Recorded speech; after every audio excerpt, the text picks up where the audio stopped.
Members of Council, I call this meeting to order and declare a quorum. Could you please stand and join, all of you, join with us in singing our national anthem. O Canada, our home and native land, true patriot of, in all thy sons command, with glowing hearts we see thee rise, the true north strong and free.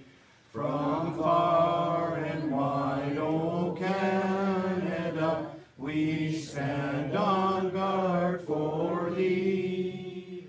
God keep our land glorious and free. O Canada, we stand on guard for thee. O Canada, we stand on guard for thee.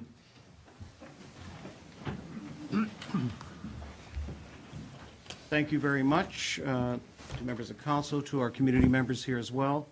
I'm sure you're wondering why I'm here. I'm sitting in here for our mayor, who's away on holidays, so I will be working together with members of council and our clerk. Our CAO is ill this evening, so bear with us and we'll get through this meeting, and I trust that we'll be very fruitful in our deliberations. On that note, I would like to move to item 3, the approval of the agenda. And be it resolved that the agenda for the July 24th regular meeting of council be adopted, and we have a couple of amendments to add item 5.2.2, presentation information regarding Poth Street from Bruno Villata. I hope I pronounced it correctly. And item 11.1.1, the report of the councillors. I have a brief report to talk briefly about Summerfest. I'll let Councillor Kersey talk about that more, and also to talk about a very significant retirement from our region. Item 11.1.2, and there will be a brief presentation on the Summerfest festivities, and we'll have Councillor Kersey do that as well. Members of council, any other changes or hearing none? All in favor? Moved. So moved and carried unanimously. Thank you.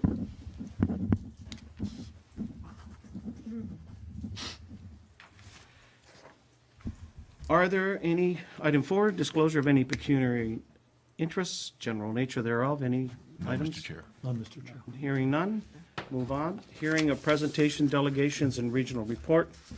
We have no presentations, but we do have 2 delegations. So at this point, I'd like to call upon Ms. Sheila Valcher, resident of Hurricane Road. Right. Ms. Valcher, please step forward and present us with your...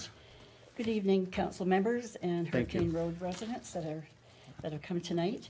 I'll just speak into here. We're requesting either speed humps and or bumps on Hurricane Road, or preferably all-way stop signs at the corner of Hurricane Road and Station Street in Fond Hill. The key points that we're concerned about as concerned citizens are speeding and increased traffic on Hurricane Road. Our surrounding neighborhood continues to grow, subsequently more vehicles.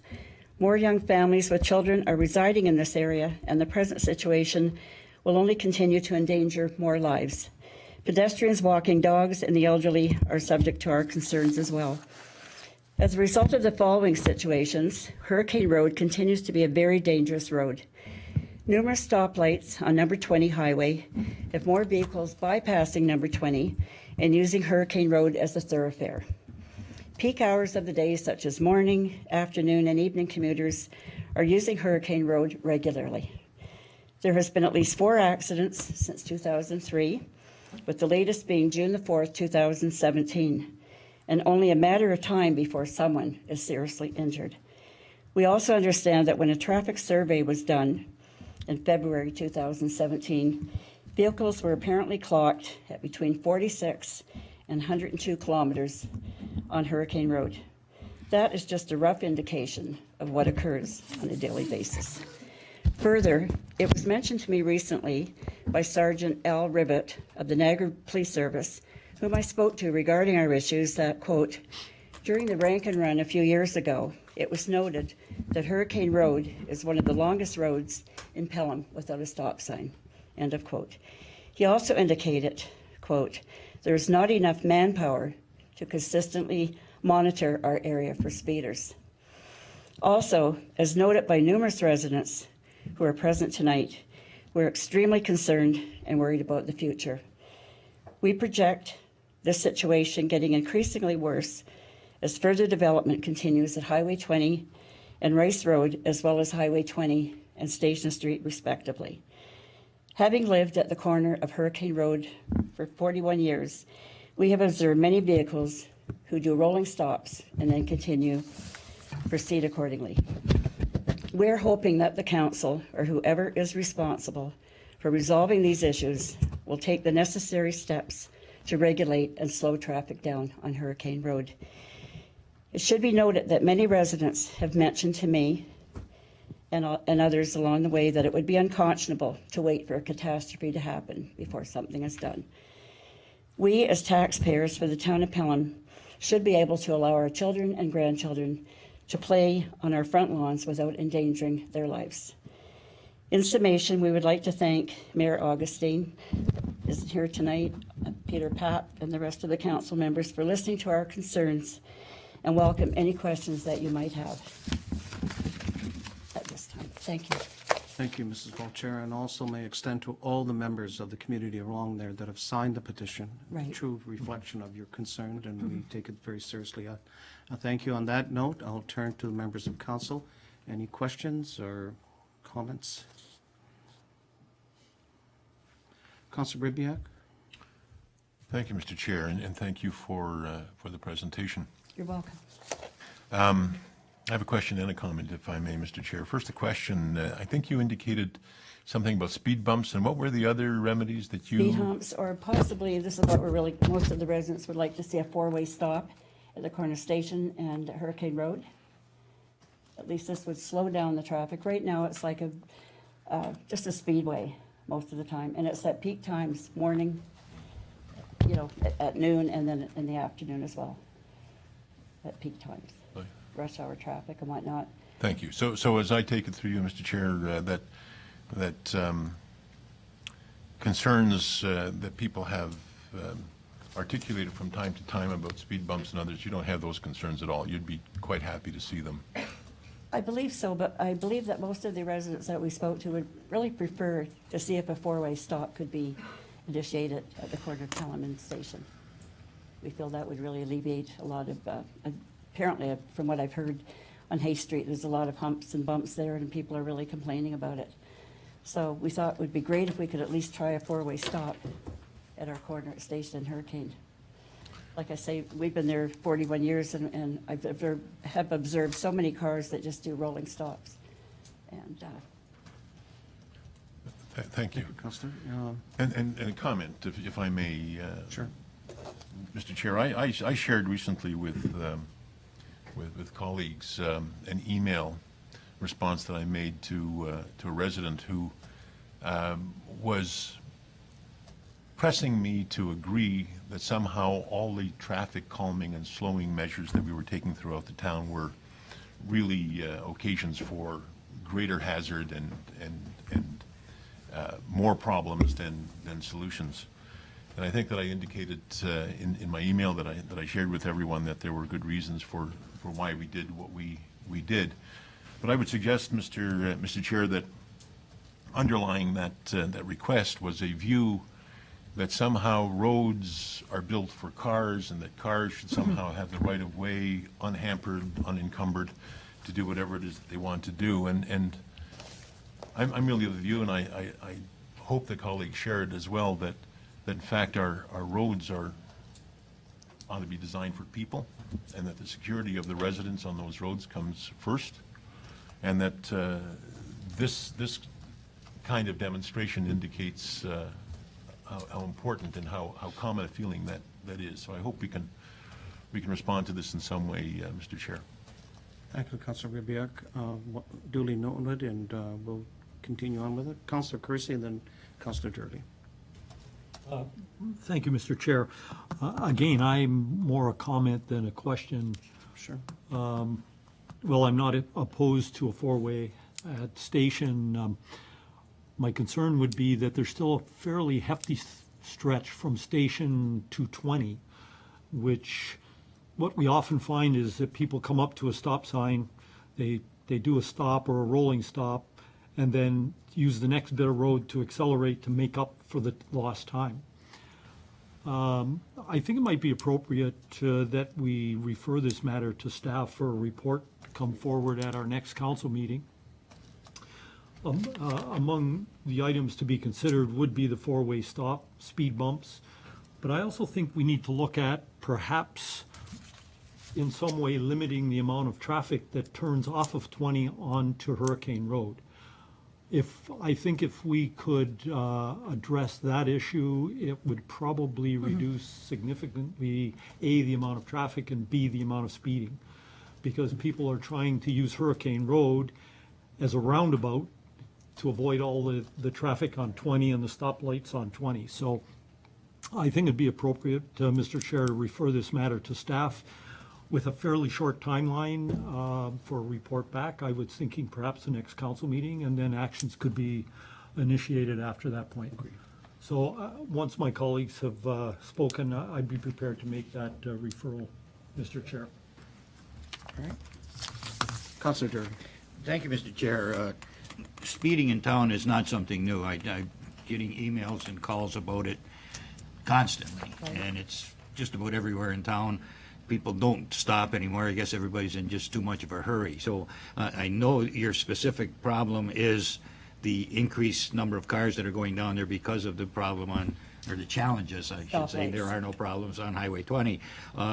In past discussions, when we were looking at four-way stops, it was stated to us that the Highway Traffic Act is stating that a four-way stop is not a traffic calming measure and shouldn't be used for some. And to the director, is this correct? This is the information that I understand from previous discussions. Mr. Chair, that's true. Book 5 gives us our guidance for justification for stop signs. The data shows that installing a traffic or a stop sign to calm traffic sometimes creates more risk because of the people doing the rolling stops. So you do create the risk of collision because now you've created a right-of-way situation and people aren't obeying it. It's not to say that it's not justified. On Hurricane, we're in the middle of analyzing that data. So volume, sight lines, and clarification of right-of-way is usually the big trigger for a stop sign. But installing them only for reasons of calming sometimes makes the risk greater. So that's part of what we evaluate, is to see what's the best solution for this. I've observed in different neighborhoods also that prior to having the four-way stop, there'll also be a pre-warning light. Right. Right. Prior to that, so they have to slow down to 30 at least, right? Even with the speed humps. Yes, just further to that, thank you, Madam Director, for that clarification on there. These are some of the challenges that are faced when we're looking at traffic calming. And I know that I have asked staff, and I think this table has asked staff for some ideas, and we've tried the chicane, and we've tried the speed humps, and we've tried the poles at Glen Adrian School and so on. Some things are working, so we're experimenting on that. I trust staff to do it, and to build on what Councillor Kersey said, I think we should refer this to staff to look at this in particular and, shedding light on the whole town in general so that we can be addressing this issue in not only this neighborhood but every neighborhood where there are concerns. And I can tell you that I live on a very short street and they're speeding on my street as well. Exactly. So it's happening everywhere. So it is a problem. Thanks for bringing this to our attention. Hurricane is a specific situation which requires some maybe immediate attention, but certainly we need to look at this town-wide. And thank you very much. And I trust that staff will do their best in order to come up with a solution for this. You will update us periodically? Yes, in fact. When will the next meeting be? In fact, Ms. Vulture, I just want to quickly ask the director, I believe you're already working on a report with the various options that we'd be examining. Through you, Mr. Chair, yes, at our last council meeting, we did bring a report forward for a few areas in Right. town with some speeding issues. So since that time, staff have been looking into what the options are for Right, hurricane. right. So that's in the works. I We did see have- that report. Mhm. They're So obviously we do sent have it to some me, yeah. ideas already, and we're Great. trying to gather that costing and such. I'm not sure we'll be able to get an answer back with all the data by next council meeting, but it's our highest priority. We'll try. Wonderful. It's simply prioritizing. Certainly really appreciate that. When's the next council meeting, Madam Clerk? Through you, Mr. Mayor, the next council meeting is scheduled for August 21st. August 21st. Is that possible? I don't want to put undue, but you're there as a priority, and we want to, Followed by regular schedule resuming in September.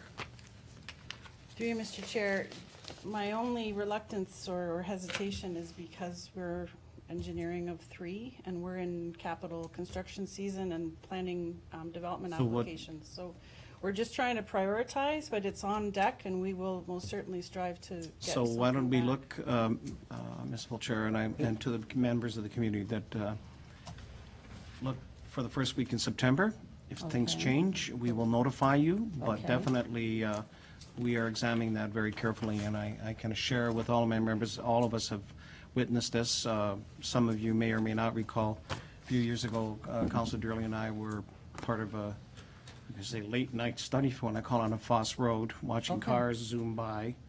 And we put in some measures, and it worked. But again, as human nature, the people tend to find alternatives. Exactly. Community And I know- safety is our number one concern, and I can tell you that it's been something that all of us here at Council take with a great deal of concern, and we will be back to you definitely Wonderful. to address I it. know we have seen police, in the area, but they normally come at off hours. Right. 2 in the afternoon, et cetera, so.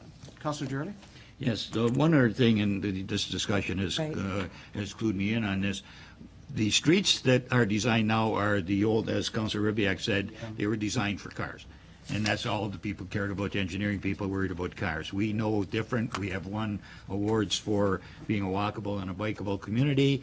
We have entertained an agenda to make safe streets, which gives pedestrians and cyclists more of a chance to use these things, and all streets that will be designed from this point forward will have these features. So we have listened, and from this point on, this situation should be mitigated or negated completely. However, we have to deal with what's there because they've been there longer than I have. So we certainly have taken a positive stand to see that in the future, safety of our people comes first. And Thank you so that's much. exactly what we're going to try to do. Thank you. Again, thank you so much for listening to us tonight, and I so much appreciate the residents of Hurricane Road that came out tonight to support us.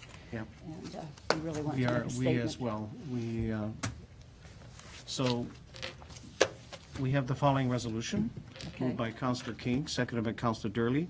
Be it resolved that the council received a petition and correspondence from Sheila Volcher dated June 6, 2017, concerning speeding and increased traffic on Hurricane Road.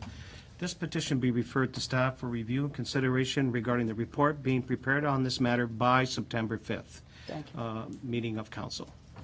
Any comments? Councillor Junkin. Mr. Chair, should we also, I think perhaps the committee that's addressing us has already done this, but should we also forward this, signatures that we got to the Niagara Regional Police so they can also see that that's a problem? Yes. Have you people done that? We have it, no. we Okay, haven't. because that's, if I may just add a little comment, it disheartens me that when you go to the Niagara Regional Police, and this is part of their job, Right. and when you get told that they don't have enough manpower Yeah. to put a cruiser on a street that, it's not some side road out in the rural Pelham, I mean, that street's got a lot of residents on it, and it's kind of disheartening that the regional police just give you the fact that, well, sorry, we don't have enough manpower. But I'm thinking that if you take this petition that you've presented to us tonight, and if we can forward that We will, Councillor Junkin, Okay. receive that petition and Okay. ensure that it's forwarded to the Niagara Regional Police. You will do that? Okay. Yes. Appreciate And- that. And in fact, our division here, and this was part of the same, if you want to call it protocol, that we undertook with a couple of other areas that Councillor Durlingson must have remembered. And in fact, Councillor Junkin, when we did that, they did post a police car, and they had many, many convictions that day. Right. And that kind of slowed everybody down when they got those tickets. Yeah. So, thank you. We'll do that automatically for you and keep Okay. you advised Oh, as well. that would be great. Okay? Thank you so much. Thank you so much, folks, for coming, and we'll be back to you by September 5th. Wonderful. Thank you. Thanks again. Appreciate For it. listening to us. All in favor? Thank you. Carried unanimously.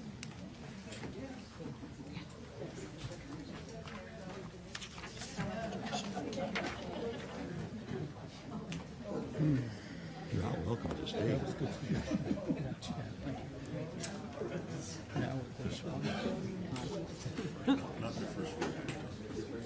See, you should have seen John and I out there on Forest Road.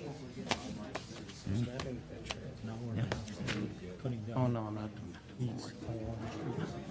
When I was down there, whatever it was, 3 weeks ago, I should have, that road was a path. And on the big curve, yeah, it's a blind curve. My wife nearly got me on it. So I came in and complained to them about a week and a half. Nothing's happened. So I said, I took my clippers and cut it all back, and then I took my tractor and cut it off. So now you can see at least anyway. We'll have to get you a job on the road. Yeah, I'm going to sign up.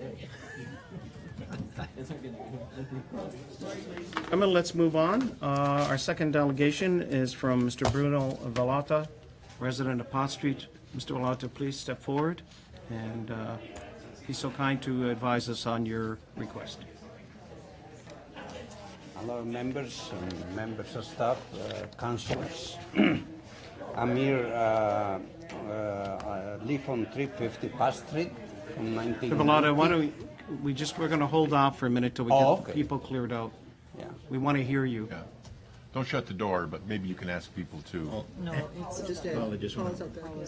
Thank you. All right, apologize, Mr. Vallata. Oh, that's Please, okay. please start again. We want to hear you.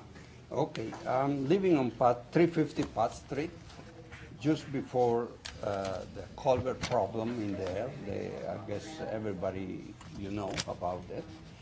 And is getting frustrated with this. Is from last April, nothing has been done except surveys and tests and this and that, but the culverts are still there. The street is still closed at this point. And now it's a 40 years old culvert, I've been told.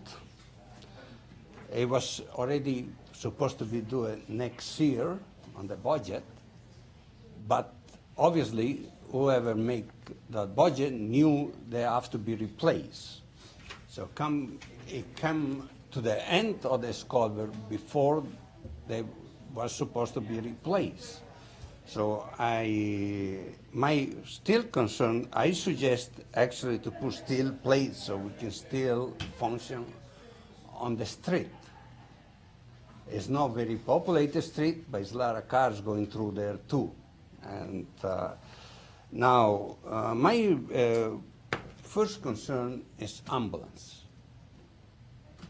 I go between 2 to 3 times on Welland Hospital.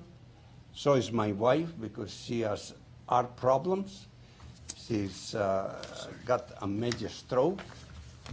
And everybody assured me the ambulance, they been notified. But that doesn't mean anything, the notification, because I've been inside the ambulance, and they use the GPS.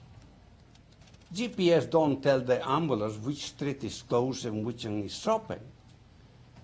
Now, when you reach that street with the ambulance, they have to go through Effingham again.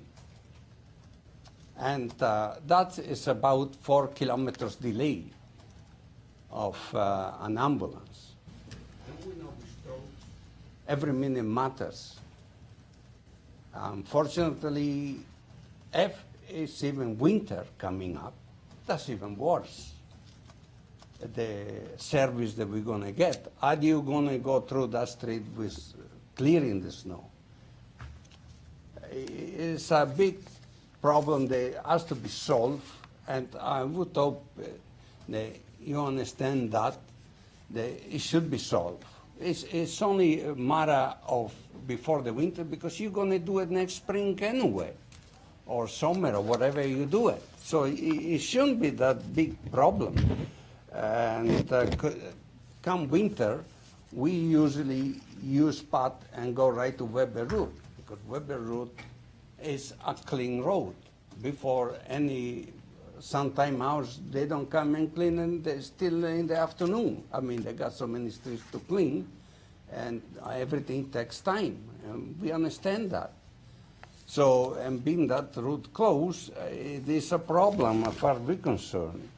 The barricades, who's going to stop barricades? Even the garbage people don't come through all the time. They see the barricade, maybe it's a new driver, he walks away. You're not supposed to be in that street with the barricade.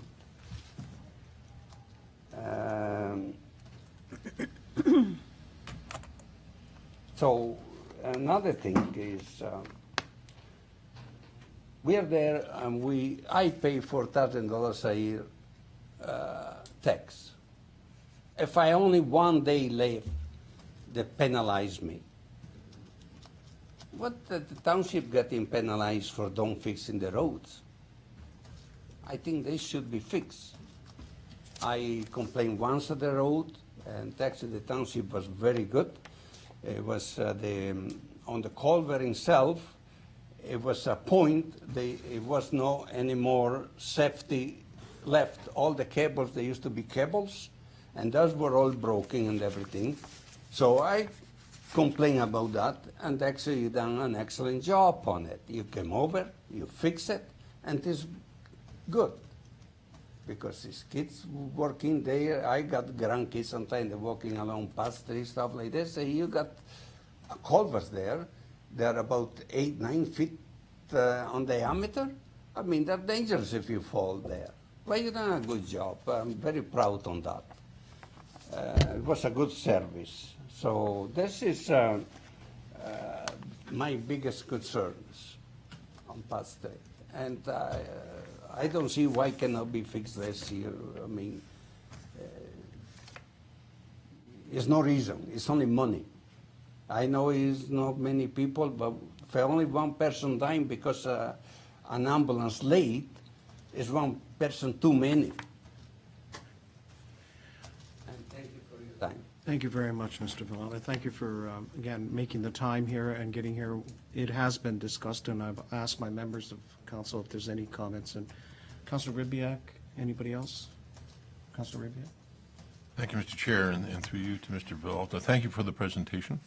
You've made it with a great deal of strength and emotion, and I think your arguments are good ones.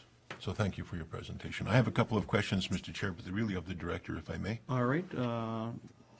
Councillor Ribbiak, I guess, Madam Director, go right ahead. Thank you. Two questions. One is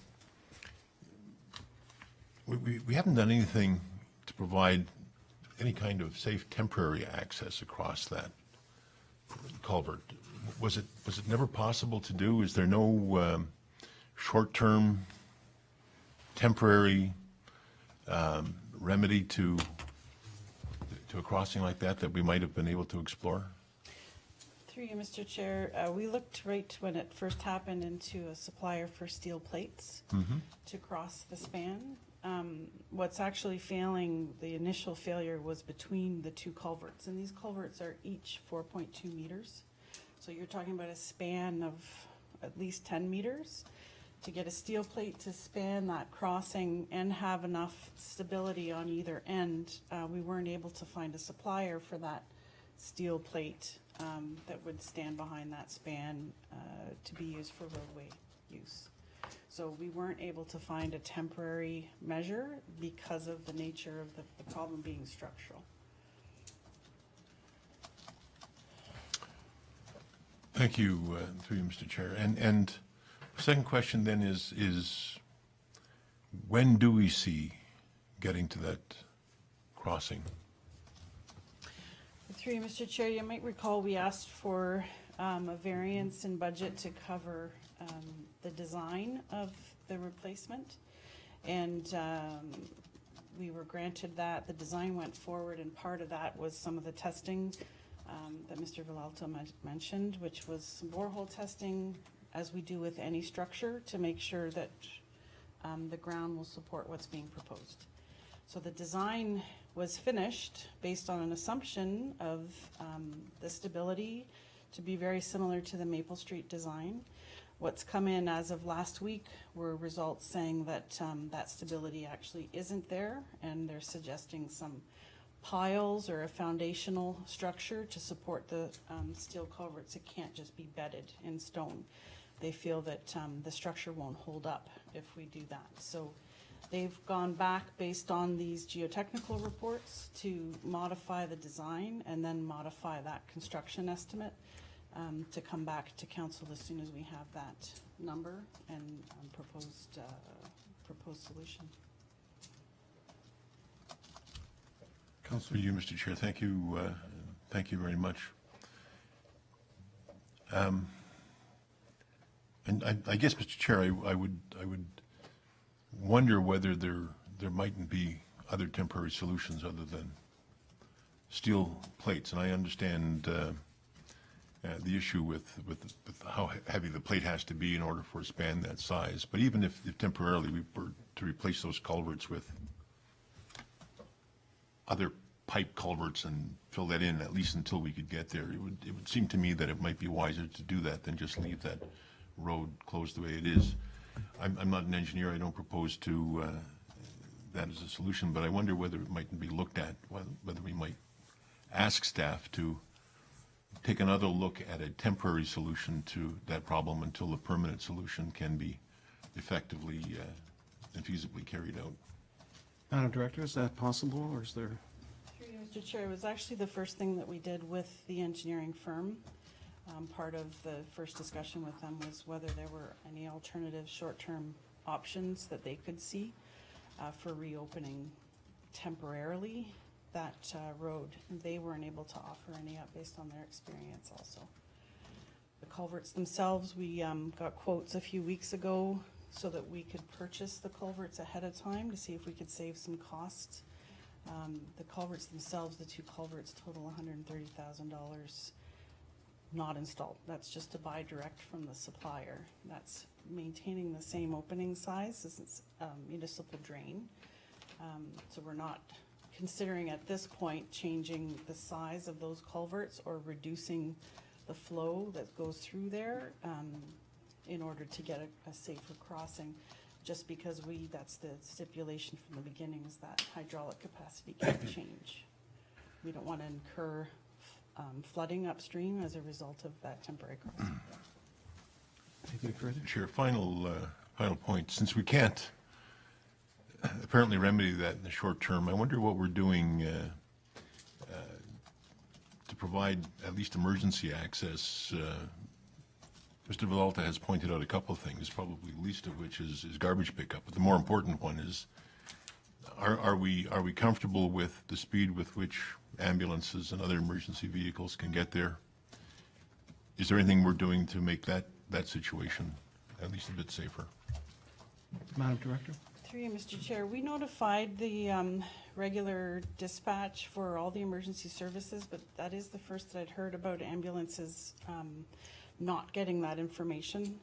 We spoke last week, Mr. Villalta and I, about garbage, so I passed on your concern to the region that your comment was sometimes that they weren't coming through the barricades, so we let them know to remind them. I don't know if the chief has any comment maybe about the ambulance and how that information gets to the trucks. We did do a review last week for snow to make sure we're planning ahead of time what to do with these dead ends and how we're going to get the snow plows to turn around. in our winter operations. So we're planning these things ahead of time, regardless of what the outcome here is. I don't know if that answers your question.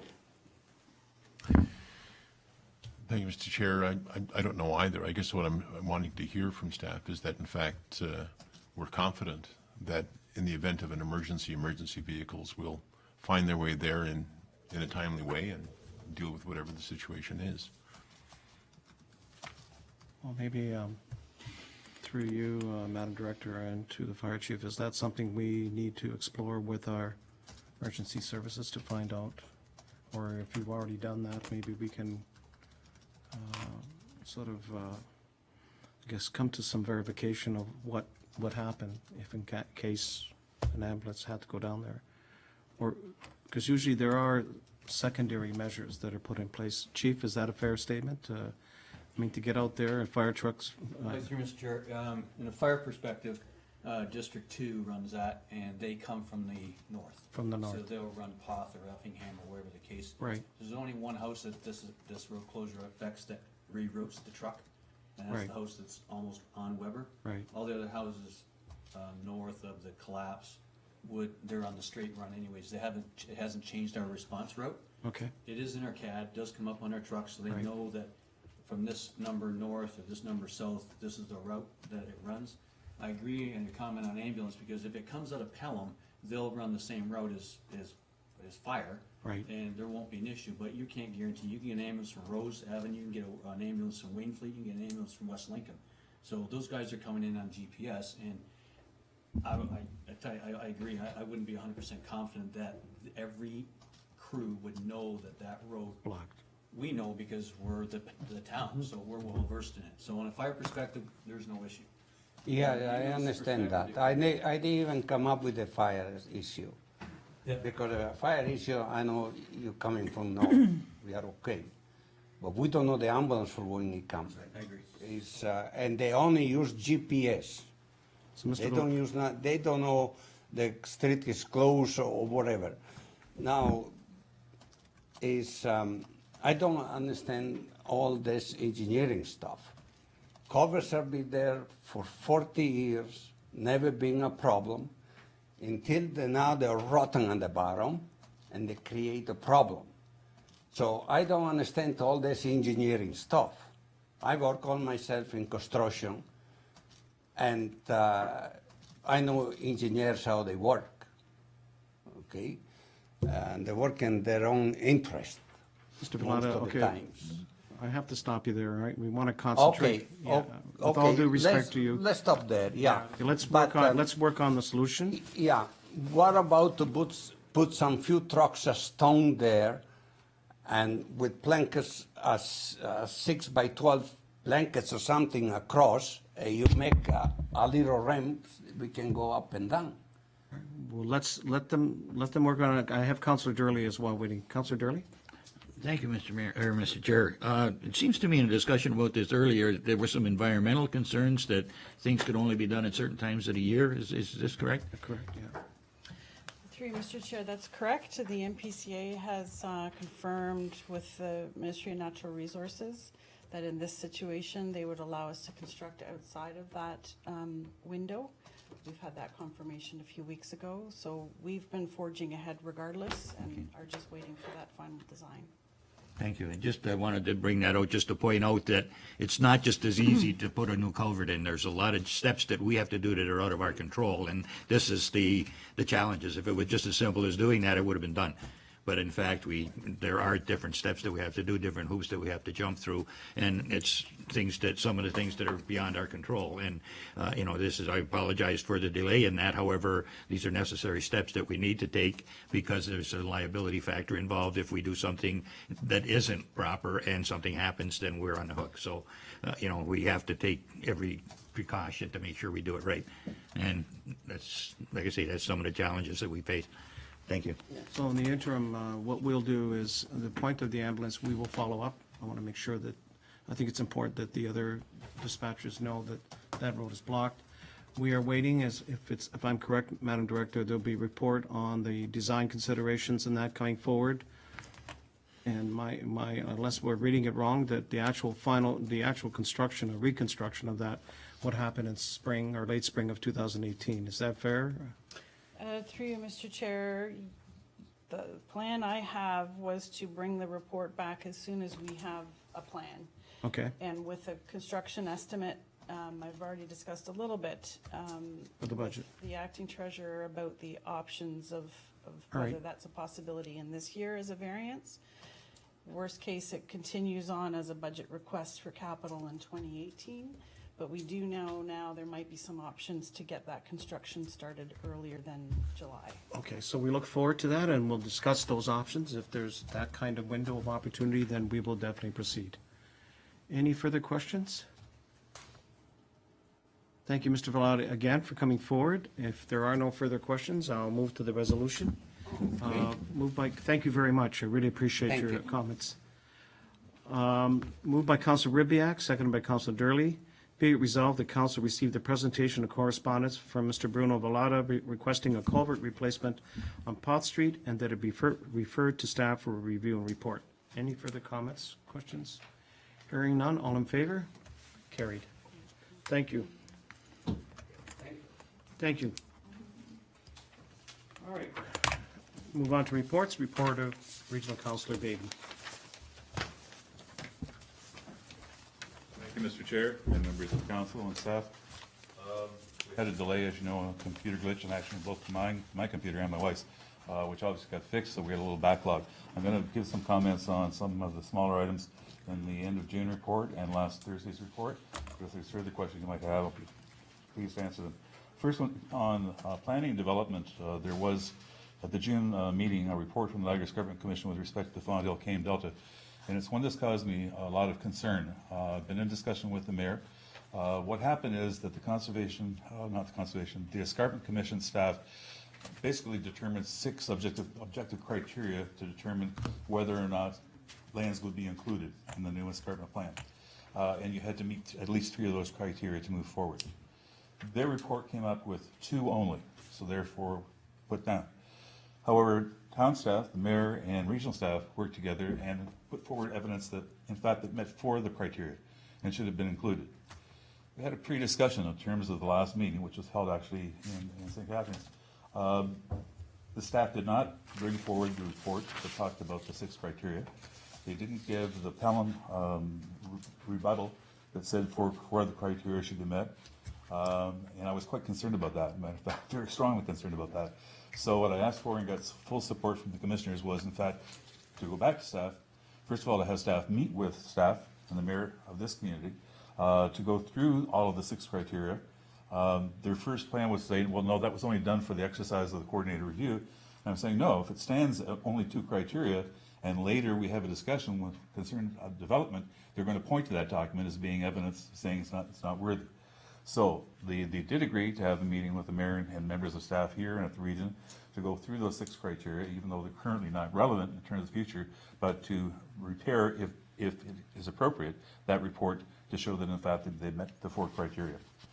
So that's an item that would have been concluded by a meeting this month, but unfortunately the Public Appointments Secretariat has not been acting. 3 months ago we lost 7 members at large. This last meeting in June, we lost the chair and another member, so we only have enough members, commissioners, for a quorum meeting. So we're hoping that by August there will be a repopulation from the Public Appointments Secretariat. It's been a real concern in terms of the backlog of work. Under Public Works, there is mention in terms of the intermunicipal transit. The triple majority has been met in terms of that, and there's been a group of 4 individuals put together to assist with the transition team to establish a joint transit commission. I'll be representing the South. We'll have the mayor of Fort Erie representing that end of the community, Tony Quirk at the west end, and Chair Alan Caslin in terms of the St. Catharines area, in terms of establishing this new transit commission, in terms of moving this issue forward. It's been a long journey to get here. It's been for all 13 years I've been involved on Regional Council. I aim to try and see if we can get a coordinated activity to improve our regional transit for all communities, not just ones that currently serve. And so we're at the stage of moving that forward, and we think that that's a hand-in-glove situation for moving forward with the GO file. At our last meeting, last Thursday, there was considerable debate and considerable differing opinions on the development charges in the proposed bylaw. I did not support it, in particular because I thought that the rates for residential and multi-residential were multiple times what they are currently. The only compromise that did happen is there was an agreement to phase it in over a 5-year period. I think that vote for imposing those new development charges passed by like 13-9, something of that nature.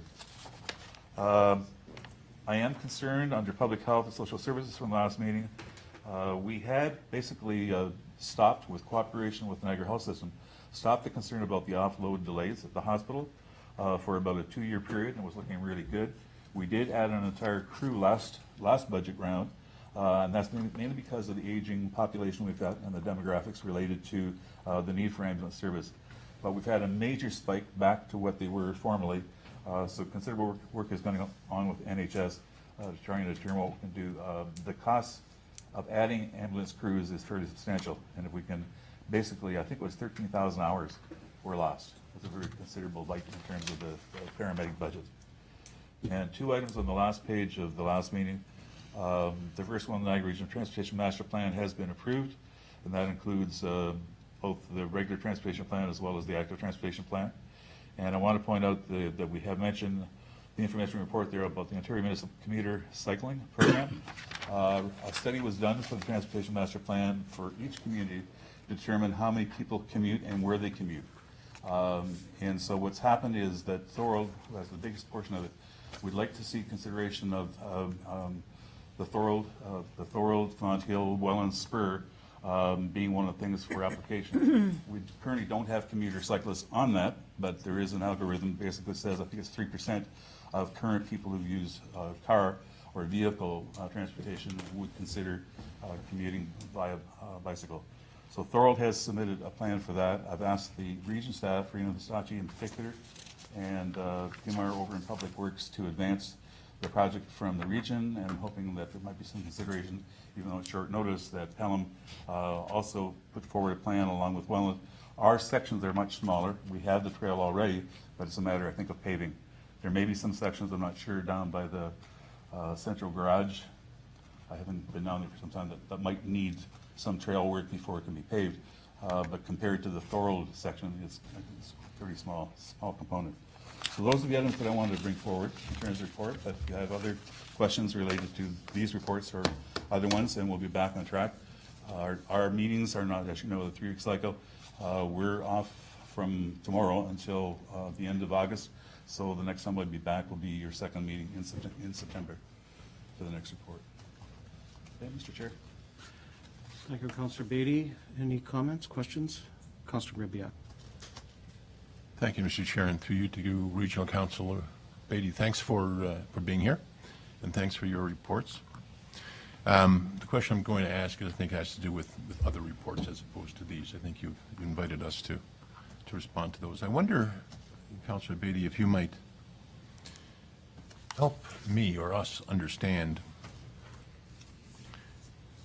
the quote that was attributed to you on July 5th, in which you indicated that it was probably time, I could read it completely, but it's quite long, that the town of Pelham do an audit. I think you called it a forensic audit. With regard to some of the issues that were under discussion at that time, to support or refute allegations and this is the one that I'm interested in, and to make public all related support materials. Now my question is this. All of the statements that had been made with regard to the town of Pelham had been subjected to a pretty thorough examination by staff, and a pretty complete report of which you are completely aware, because it indicates within the quote that you're aware. Pretty complete report that set out all of the facts and all of the supporting documents, making them public, but of course they had all been public before then. So I guess my question is, what in your view was missing among all the related support materials, in as much as all of them had been made public in that report. What is missing, Councillor, is the number of emails that I'm getting from citizens who have lost public trust. Can I stop In you the for a process. minute? Excuse me, Councillor Beatty. Is there someone out there recording? Yes. Yes, Yeah. Nate, you are, right? Yeah. There's no one else? We do have a gentleman with his hand up. Yes. Yeah, you cannot, recordings are not permitted under our current procedural bylaw unless permission is granted by the town. The only one that has permission is the voice. So anyone else, cease and desist at this point. Are we clear? Good. Councilor Beatty, sorry. Sure. Now, the concern is one of public trust in terms of the answers that are being given. There is lack of confidence, very prevalent. Unfortunately, some of the public reaction is misinformed. You probably have received some of the same correspondence I have, where there's claims that the mayor called a meeting, a secret meeting of the other mayors, et cetera. Well, he didn't call the meeting at all. That's quite clear. So there's confusion of facts on some people in terms from the outside, but there's a feeling that the explanations that have been given are not factual or complete. We had, first of all, as you're aware, the multi-phrase whereases from Councillor Barrett was the first concern. The ones that happened from the developer were more factual in terms of dates and properties and amounts, et cetera. My honest feeling, and there is no malice intended in my suggestion, my feeling is let's clear the air. And the way in which you can do that would be by a third-party independent audit. No different than the fact that this council, without any consultation with me as the MPCA rep, went forward and made a motion to, in fact, do just the same thing with regard to that organization. I welcome that because I'm positive that such an external review will, in fact, clarify fact from allegation. I want to hope the same thing, and the faster the better, I would hope, for the town of Pelham and its citizens. Thank you, Mr. Chair. So just to kind of unpack some of what you've said, what you're indicating is not that you have a view that the allegations that have been made about supposed improprieties in the town have any basis in fact, but that your concern is that lots of other people have the impression, and that on the basis of other people having an impression of something being improper, you believe that a forensic audit, an audit designed to determine whether or not something illegal has occurred, would be in order? I'm just wondering whether you wouldn't think that it's in fact more in order that people who do know, people in positions of authority and ability to understand, who do know that in fact there's no basis to those allegations, aren't coming forward and stating that the impression of impropriety is incorrect, and that in fact all of the documents that people need to see have been made public, are in the public domain, are completely accessible to everyone, and that people ought to read those, or at least talk to people who have an understanding of them to understand what's there, as opposed to perhaps continuing the impression of impropriety by suggesting that a forensic audit would be the right way to go. I mean, what's your view on that? Wouldn't you feel that if you understand that the impropriety is, the allegations of impropriety are without justification, that is what perhaps you need to be saying? Number of facets. First of all, it's not my personal belief. I'm not that much aware of the nature of financial transactions and land development activities and so on. So it's not my personal opinion.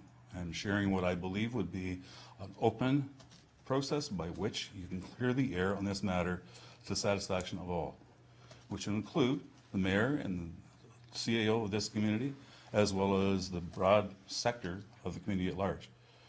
In the same way, in my view, I would embrace that as a citizen, the same as I'm embracing the concept of an external audit being done with regard to MPCA. It will clear the air. Truth will come out. Right now, it is quite clear to almost everyone in this community that there is a lack of faith in what is being said.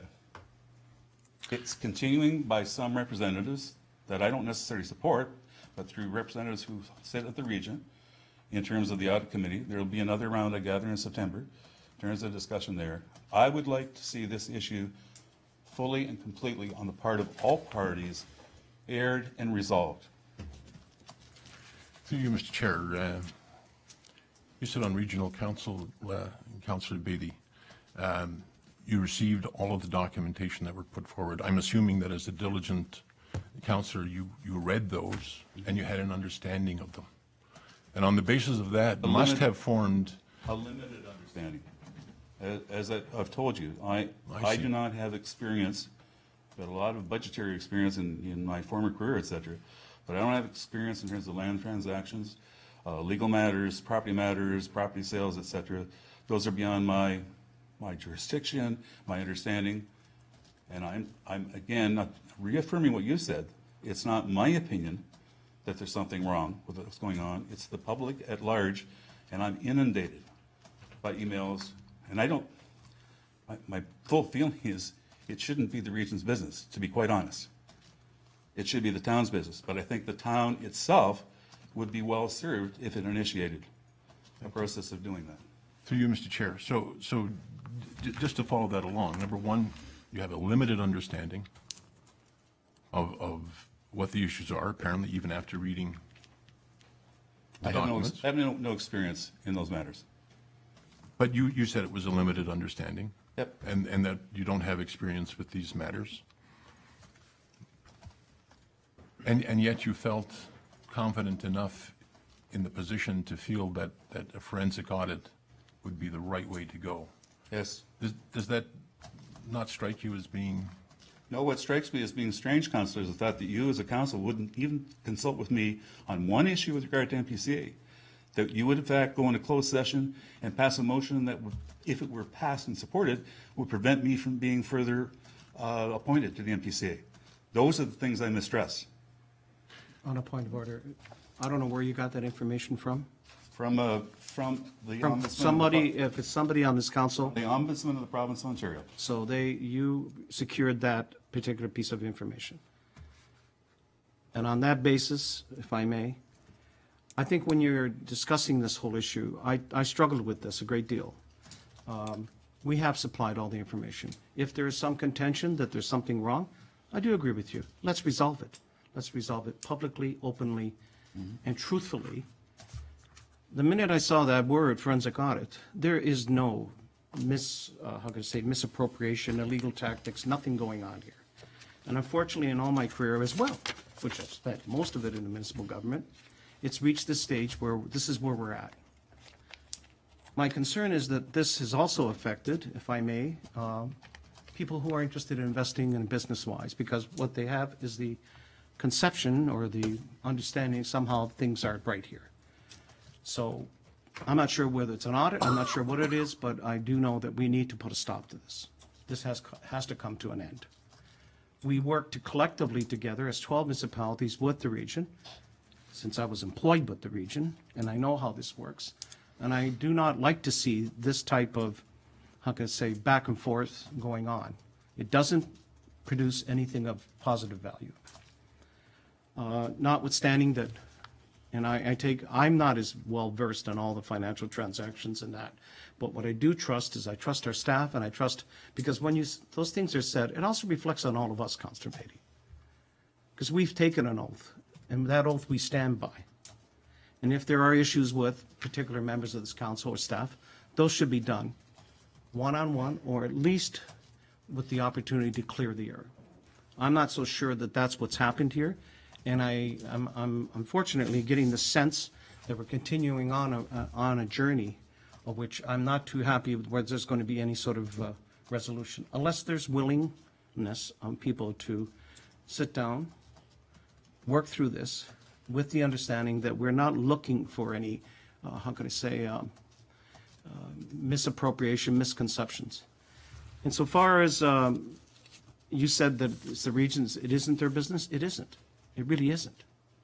I know that for a fact. Just as much as when we talked about the MPCA, and you recall that what you do with the MPCA and with the audit, it's the regionals. That's your mandate. That's what you do. So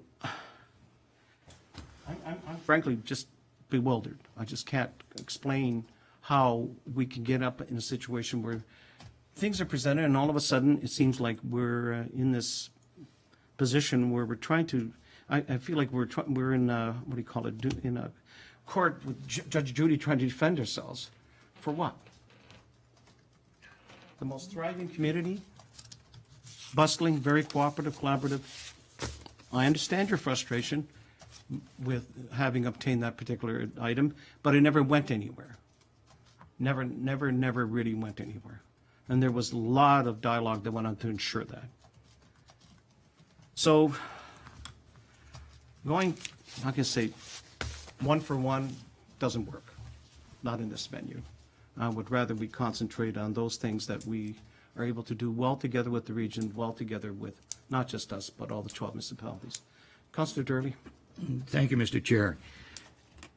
The evening with the experts and the big document that was presented, all of the questions that were whereases in that original motion from one individual at the region were asked and answered. As a matter of fact, my understanding is most of them were withdrawn after some discussion at a council meeting. All of them. All of them were. So in fact, I think, to me, it appears as if there's some kind of a personal agenda, and people are looking for a victory and not a solution, and this is crap. What needs to be done is get people's heads together and just say, what's done is done. You've already signed on the motion for the monies from Ontario. All of this is done. In fact, if the region wants to pull that back now, don't think you're going to get backlash from the province? Of course you are. So in fact, these personal agendas should be flushed down the toilet, and I think we should start working together. 12 municipalities. The region is now working with municipalities, and municipalities aren't working with the region.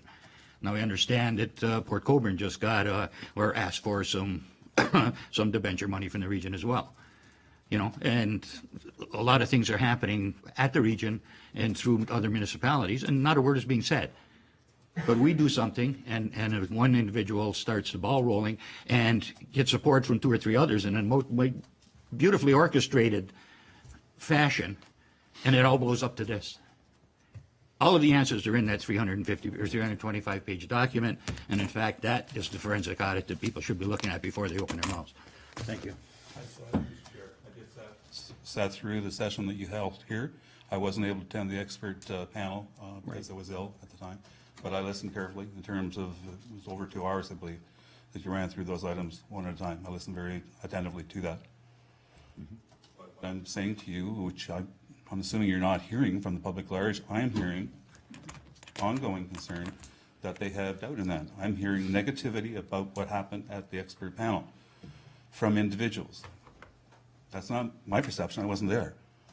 I thought what you did when I was here in chamber for the 2 hours and so on was extremely thorough, well thought out, okay, and done in a very professional manner.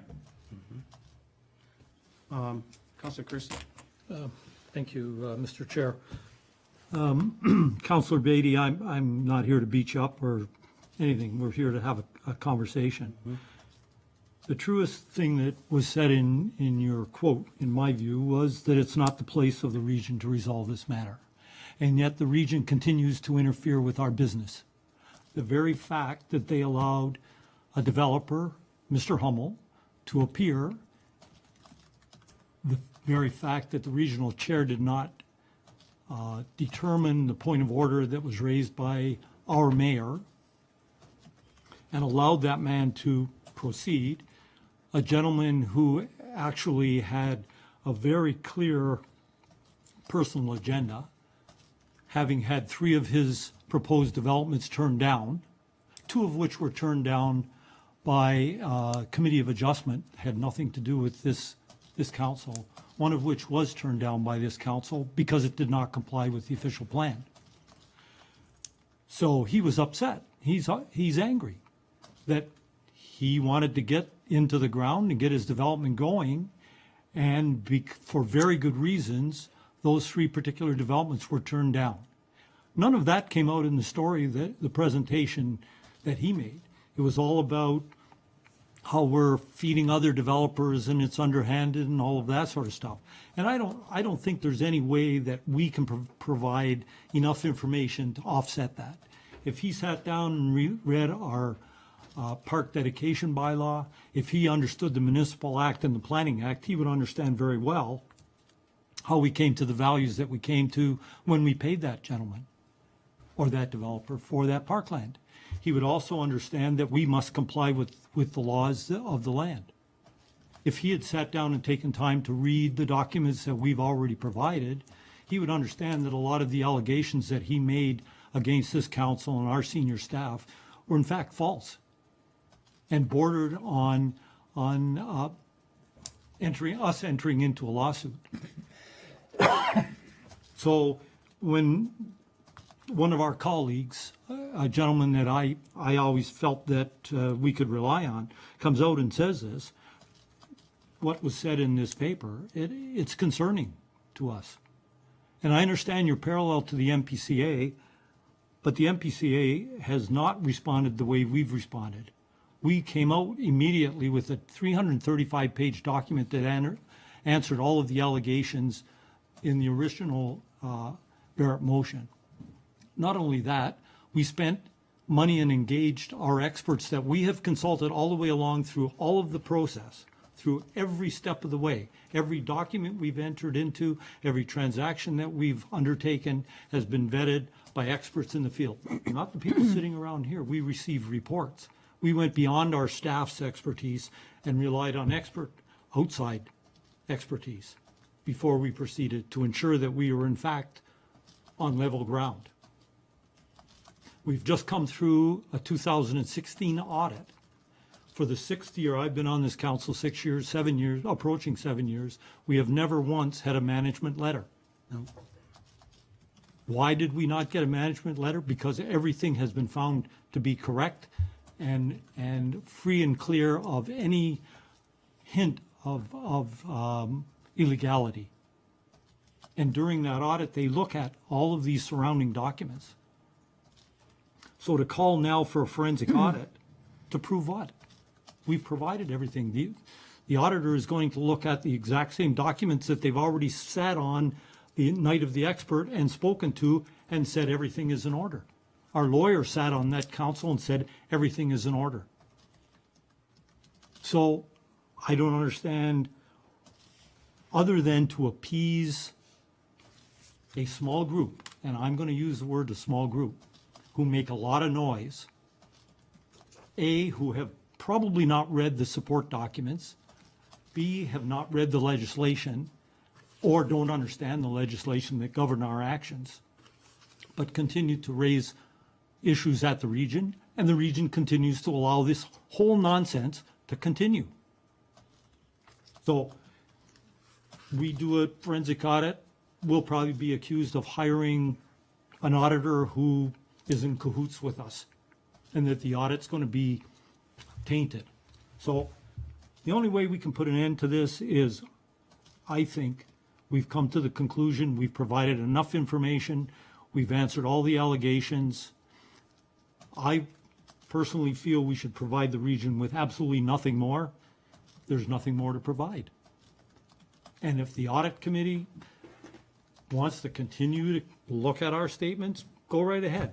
But when the chair of the audit committee looks at our financial statement and says, I don't understand how you can sell land for $15 million when you only show $12 million on your books.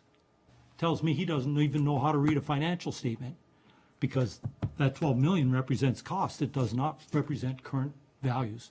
So for him to ask that question calls into a question his expertise to be even sitting on an audit committee. So Councillor Beatty, I was disappointed to read your comments. I must admit, I do thank you for standing up and saying that it's not the place of the region to be even dealing with this. I hope they heard that, and I hope you'll re-echo that when you sit down at the council table again. I would greatly appreciate that kind of support. Thank you. My concern is not about the region. It is about the public. And the public at large, at the moment, in large numbers and from different sectors, are not certain of the validity of the information. I'm not doubting your word on it. That's why I'm suggesting, in a very positive way, that a third-party independent individual to go through all the materials, because they don't have to go and seek out the materials. You've done an excellent job with your homework in putting it together. But that clarity, I think, would help you, would certainly help the public in putting this issue to rest. Councillor, can I Go ahead. And Just then- as a follow-up to that, Councillor Beatty, I'm going to say that we have engaged third-party individuals. We have a third-party auditor that acts independent from the municipality, who's already commented. We have an independent third-party legal firm that acts for the town, but acts independently as well. And they would not jeopardize their status as lawyers in this province. We have an independent third-party expert in development charges that the town engaged before we did any of this stuff that we've done. They've come out clearly and spoken on that. So we have engaged many third-party individuals to comment on what has been transacted here. So I don't know how we can get more removed than we have. So to call for another third party seems redundant to me, and I certainly wouldn't support that. I think we've gone above and beyond what anyone could ask for. Thank you. Councillor King for the first time. Through you, Mr. Chair. I appreciate the comments that you have made this evening, but quite frankly, I find the whole thing absolutely a waste of time.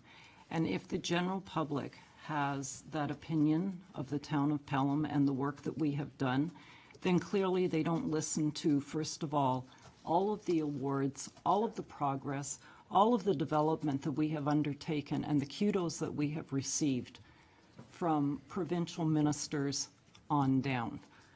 Secondly, the general public is having this negativity fueled by the region. If this negativity didn't continue to come out and go to the media and be blown up out of proportion, there wouldn't be such question. And I agree with my counterpart, Councillor Kersey.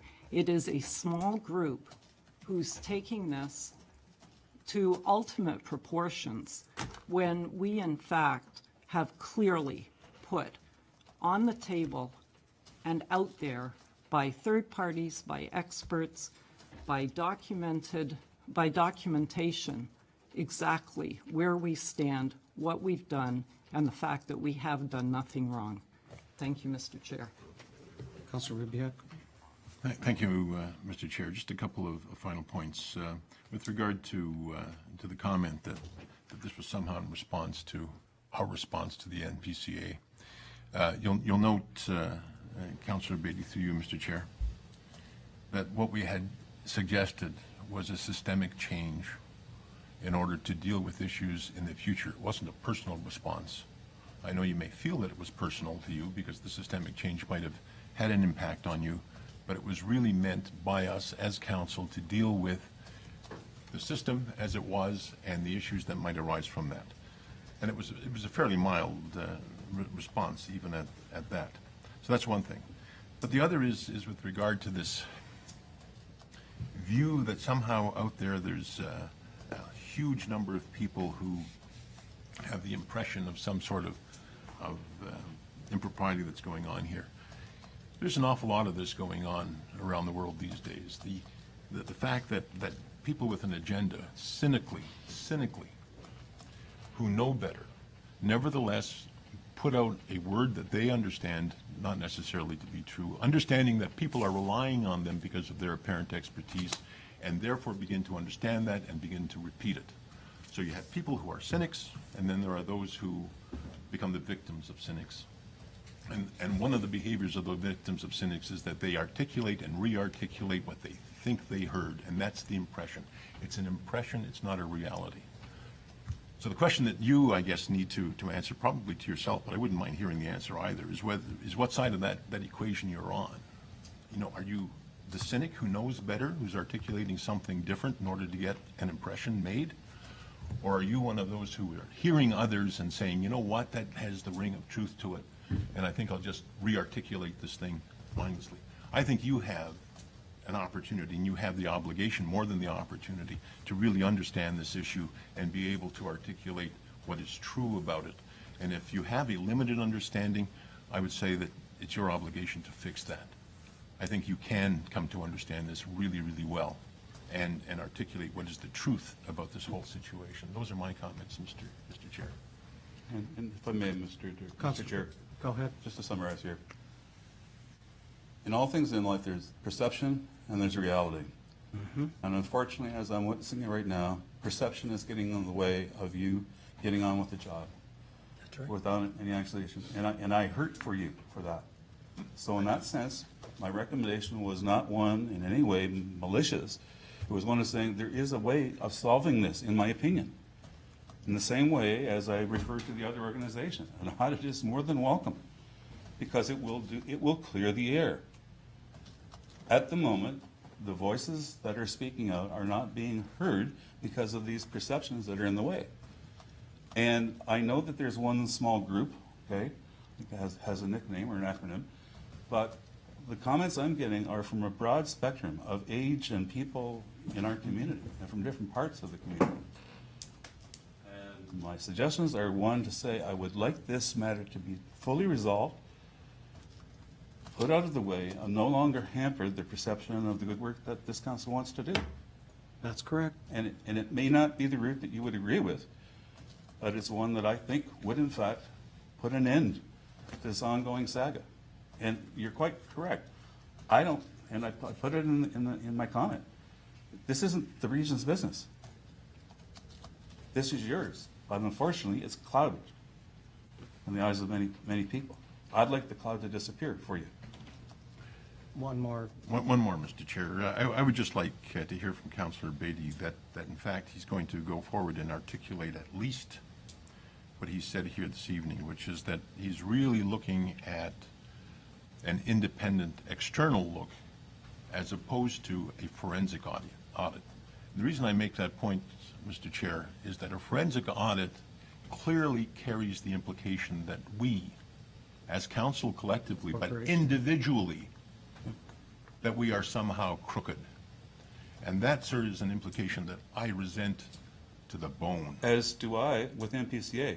But nobody here made any indication to you about that. Point of order. Okay, we don't want to get into that, all right? Okay. Please. The issue basically is one to clear the air in terms of that. So I guess I'm not hearing that, that's Mr. Chair. what I would hope for. I just want to leave this discussion. I thank you for listening to us and vice versa. All of us here have a great deal of respect for yourself as a councillor representing us at the region and vice versa. We have to respect each other. And you have that respect includes some confidence that we have the integrity to carry out the business of the local municipality in the most honest and best way possible. I too, and without, have made a direct request asking this matter be resolved. There's too many other things that are going very well, and I'm sure you probably in other municipalities as well. This is no time for us to get into this type of, if you want to call it dismantling, discrediting, whatever the case may be. This is the time for us, particularly as we move towards other economic development opportunities, as we move towards a number of things. So I trust that you heard us and will share that. I also, Councillor Beatty, have heard from a couple of your colleagues, not from around here, but other parts of the region. And I've said, if you've got that kind of info about those things, send it to us, share us. We're big people that can look at this. Let's find out what it is. Let's find out what it is that is, as Councillor Ribiak said, is truth and what is perception. And then if there is something there that we need to fix or remedy, let's remedy this quickly as possible. Because quite honestly, the longer this goes on, it also is going to affect the other municipalities as well. And they're watching. You know they are. They're not happy about this at all. So on that note, I hope this discussion will continue. And I know all of us are working towards some sort of, how can I say, positive outcome, or at least, if you want to call it a compromise, some form of a peace, if you want to call it. A peace, if I may use that. I don't like using that term, because we're not at war. But quite frankly, somewhere you got to lay down the armor, lay down and say, we're willing to work, and we're willing to say, mea culpa, we made a mistake, you made a mistake, let's forget it. It's what's best for the whole corporation and best for the region itself. And my colleagues and myself, I know we're very frustrated because, just like Councillor Ribiak, I take it very personally. 15 years on this council, like, if there is anything that's going wrong here, we would have known about it, and we have. And those things that we had to deal with, I have to say, we did. Sometimes not very, how can I say, it was very difficult decisions to make, but we made them. And we want to share that glory, that success with all of our neighbors. And I trust that this will be the beginning to an end, if that's fair to say. Thank you, Councillor Beatty. Thank you. All right, any other comments or questions? That being said, moved by Councillor Durley, seconded by Councillor Ribiak, be it resolved that the June 24th report submitted by Regional Councillor Beatty, including reports May 18th, June 8th, June 29th, excuse me, July 20th, be received for information. Any further comments or questions? All in favor? Thank you, Councillor Beatty. Okay, thank you, John. Thank you.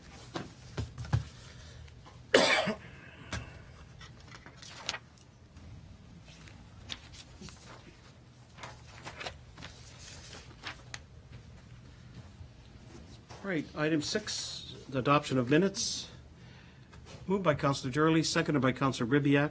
Be resolved the following minutes be adopted, printed, circulated, and read. 1, C12, 2017, regular council meeting minutes, June 19th, 2017. 2, S, special council minutes of July 4th, 2017. Special council minutes 3 of July 10th, 2017. Any comments, questions, amendments? Hearing none, all in favor? Carried. Thank you very much.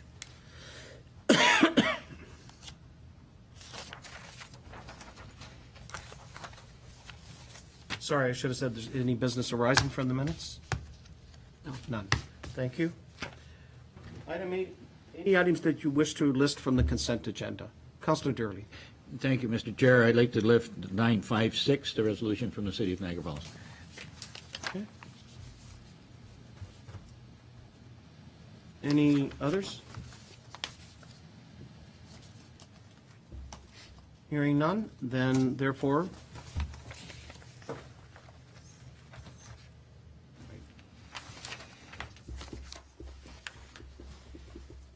the following consent agenda items be considered in block.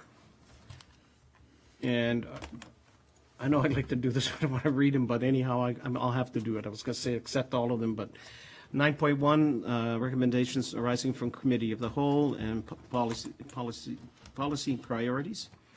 2, minutes approval, policy priorities minutes of June 19th, 2017, and the minutes of July 10th, 2017 public meeting. 9.3, staff reports, the second quarter financial reports. 9.4, these are correspondence of a routine nature. Rice Road Greenhouse request to consider a turn lane. 9.42, the Fonthill Lions Club, Bissell's Hideaway permit approval.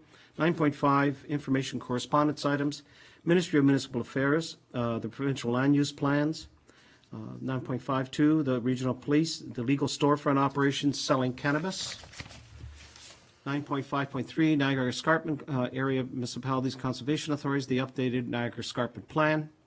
9.54, the resolution of the Canadian Association of Nuclear Host Communities. 9.5.5, the Niagara Central Dorothy Rungling Airport Commission second quarter 2017 update. 9.5.7, the Town of Fort Erie resolution opposition to the Ontario Lottery and Gaming Corporation's request for the quotation process. 9.5.8, the City of Port Colborne resolution support for the Ontario Lottery and Gaming Corporation's OLG modernization framework. City of Owen Sound support resolution request for economic impact analysis. 9.510, thank you, Abby Lowen, scholarship recipient, congratulations. 9.511, thank you, Amanda Keach, scholarship recipient. 9.5.12, thank you, a letter from Pasto Mental Health. 9.6, the regional municipality, number of action items we received. 9.7, Pelham Active Transportation Committee minutes, May 16th, 2017. And 9.7.2, Mayor's Youth Advisory Committee minutes, May 23rd, 2017. Any comments or questions on these minutes? agenda items. Councillor Ribbiak. Thank you, Mr. Chair. I'd like to just underline a couple of points within 955, the Niagara Central Dorothy Rungeling Airport Commission report.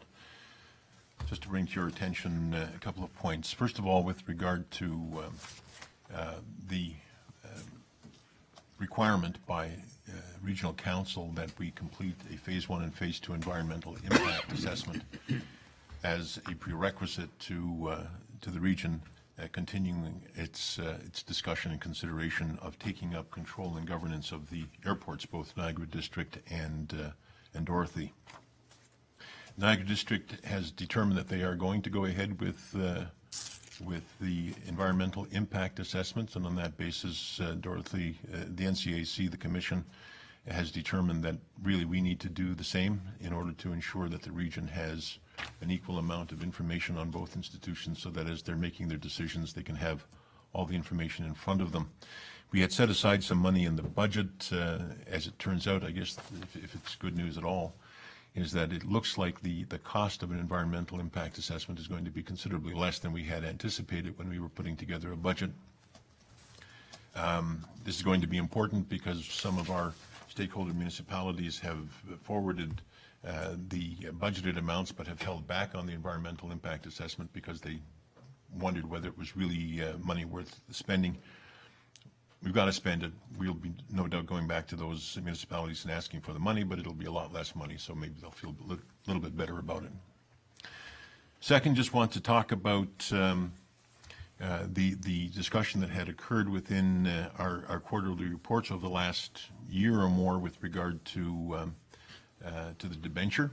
We were looking for a $250,000 debenture, and we had come to our stakeholder municipalities and asked them to sponsor that through the region.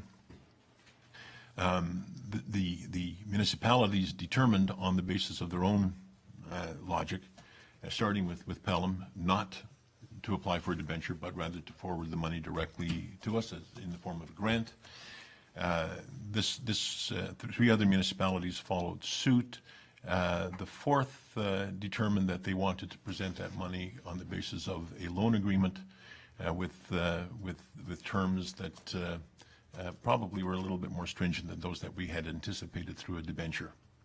So our budgeted amount for debt service is probably going to have to double. But the other side of the coin is that that's money that's going to be budgeted. It's going to have to be paid to us in grant form from the municipalities, because that's where our money comes from, so that the money can go back to the municipalities in terms of this debt ratio. I'm not entirely certain in my own mind as to the logic of doing it quite that way. However, we are going to go through that process, so Pelham can anticipate receiving from us the offer of receiving those funds on the basis of a loan. And finally, Mr. Chair, just to bring you up to date with respect to the main runway, you'll recall that there was an engineering report, Golder Associates, that indicated that our runways were in very poor shape and that we had undertaken emergency repairs to the main runway to ensure that it would stay open. Those repairs have been completed. The cost is almost within the budgeted amount. We will be able to scrabble together the rest of it. But the runway is now operational. It has been resurfaced. It has been painted.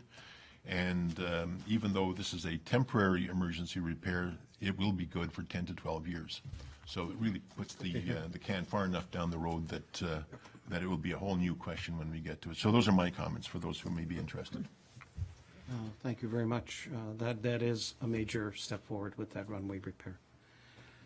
Anything else on any of the other consent items or on this? Hearing none. All in favor of the consent items? Carried. And at this point, I'll turn it over to you, Councillor Durley. It's 9.5.6, correct? Thank you, Mr. Chair. The City of Niagara Falls has great concerns regarding both casinos. In fact, that their Ontario Lotto and Gaming Corporation is attempting to restructure or to have another outside party to take over the operation of these things. This is very dangerous because, in fact, the original agreements between the Ontario Lotto and Gaming and the City of Niagara Falls was intended to create employment, to be an economic driver, to promote tourism. All of these things could be very much in jeopardy, especially the jobs part, because in fact the slimming down the workforce certainly would cost a lot of jobs for folks that live not only in Niagara Falls but in the region, because a lot of people from the region are employed there. So I propose that we support and endorse the City of Niagara Falls resolution to have some strength to try and cause the Ontario Lotto and Gaming Corporation to consider going back to the original agreement, which ensured many things that the new employer probably would put in jeopardy. So I bring that forward and ask for support from my colleagues on that. Thank you, Councillor Durley. Any other further comments, questions? Hearing none. All in favor? Moved by Councillor Durley, seconded by Councillor Bibiak. And the resolution would be passed as follows, that the Council of Pelham, support the City of Niagara Falls resolution regarding the Ontario Lottery and Gaming Corporation request for quotation processes, and this be endorsed and supported, and this resolution be forwarded to those noted in the aforesaid resolution. All in favor? Carried. Okay. Presentation and consideration of reports. We have, I have two small items that I would like to, but I would ask that perhaps I'll defer and let Councillor Kersey, why don't you go ahead with your presentation on Summerfest? Okay, thank you, Mr. Chair. Mr. Chair, I asked to bring forward a Summerfest report at this time. Normally and this won't be the full report, but I felt motivated to bring forward a brief report as a result of a headline that was displayed and a picture that was displayed on The Voice directly after Summerfest that read, "The drone's eye view catches a thinning crowd at last week's Summerfest." Again, I'm not sure what planet the publisher of this paper resides on, but he certainly doesn't live in the town of Pelham on our good planet Earth. Mr. Chair, this year's Summerfest was the most successful Summerfest ever. Our attendance was up 24% over last year, over 2016, which was the highest ever. We numbered 40,000, 600,000 plus people over 4 days. I don't know whether Mark could start running I have a few slides there to show you some of the things that took place. And I bring this forward at the risk of being attacked by the publisher with his smart aleck remarks. No, but point of order. Thank you, Mr. Chair. I'll Strike that retract from the record. I will.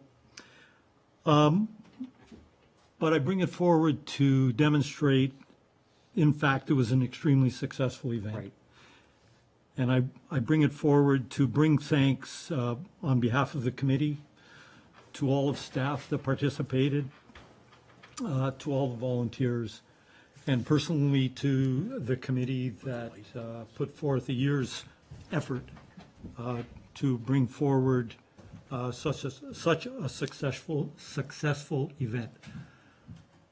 You can see, in contrast to the picture seen in The Voice, I don't see very many people leaving Summerfest, but more coming to Summerfest.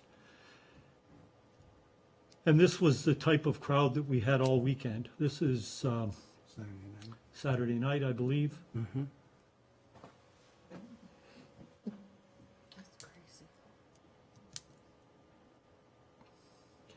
It was an event that passed uneventfully.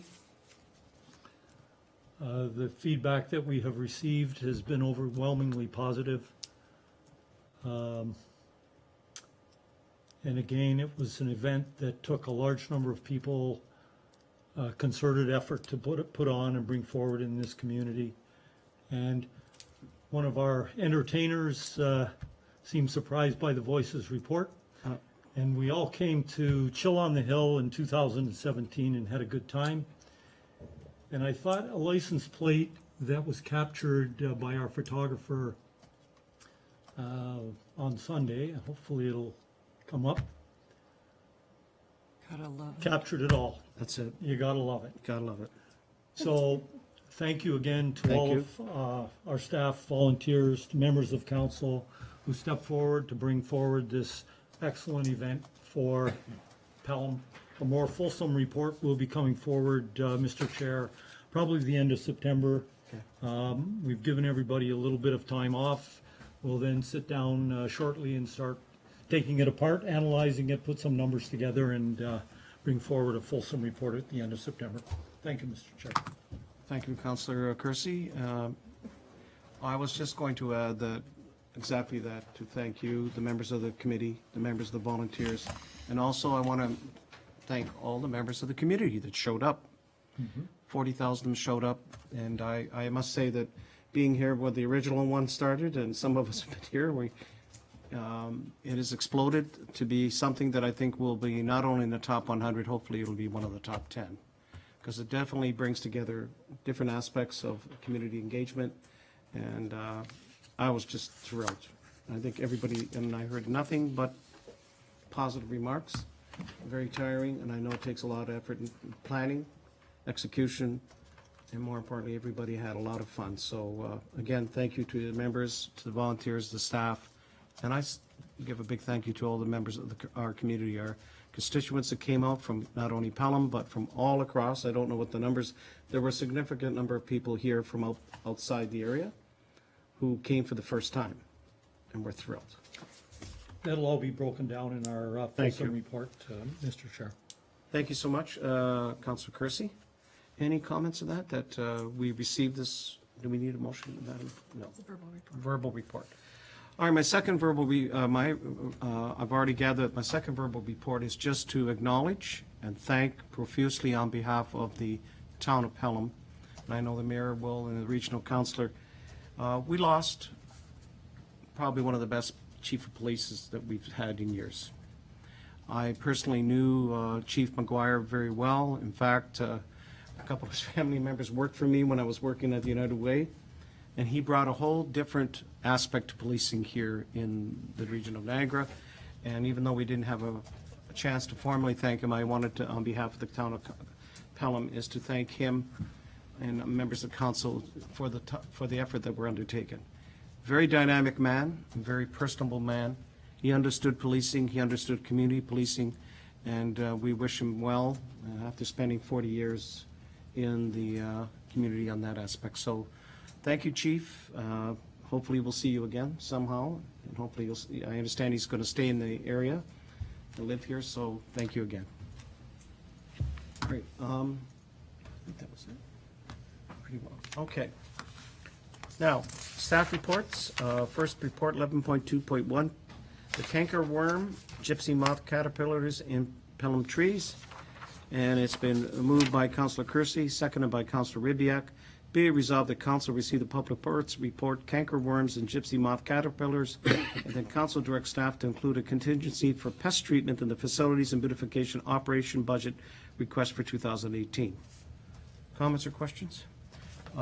Councillor Durley and then Councillor Ribbiak. Thank you, Mr. Chair. And just wondering if, just for 2018, it's my understanding that there's a cycle involved there, so should we be looking forward to something past 2018? And just ask that through to the director. It's, I'm sure all the research that she's done, she's got some information on that, but I fear doing a one-time application may not solve the problem. Madam Director? Through you, Mr. Chair, yes, it's been indicated that it is cyclic. This was talking about a request for 2018. I thought we would indicate this would be an ongoing budget request or a regular budget item to be expecting to see in the operating requests every year as a contingency. So we can, as we learn more, to understand whether it's something we could preventively apply without harm, regardless of whether there's an indication of an outbreak. That we just don't have our heads around, but at the beginning, we would start by just putting this as a contingency as an operating request every year, yes. So it'll be a work in progress, and if best practice is said we need to continue it, certainly you'll recommend that to us. Through you, Mr. Correct. Chair, yes. that's Thank you very correct, much. yep. Councillor Ribbiak. Thank you, Councillor Durley. Thank you, Mr. Chair. Similar question to Councillor Durley's. The report talked about Hillcrest, but of course we have other parks. So is there some thought about expanding the program to hit other parks or other parts of the town that are susceptible? And if so, is there a cost implication that we ought to be thinking about? Through you, Mr. Chair, we're not aware of other parks that have been affected to this degree at this point. At least I'm not aware. It certainly hasn't been brought to my attention. But there was one complaint that did come in today. I'm just looking to see if I can see the address. So as those complaints come in, if it's areas that aren't focused on or connected to this particular area of concern, then we would bring that forward as well in the same manner. Assess the area to see whether the projected extent of damage, especially related to abutting properties, is an issue. The assessment we had done with staff this year, staff felt that the trees could recover. The trees are healthy and could recover, but it's also flanked by this concern about the local residents whose properties abut the area or the park, that Right. the town efforts or lack of efforts could affect those properties. So it would be case by case, and as those complaints come in, we would report it to council. There would be a budgetary impact, but we would report that as it comes. Thank you. So what I'm understanding is that we're not accepting that this is a systemic problem in the sense that it attacks the entire town. This is a localized outbreak from time to time, and that's why we respond to it this way.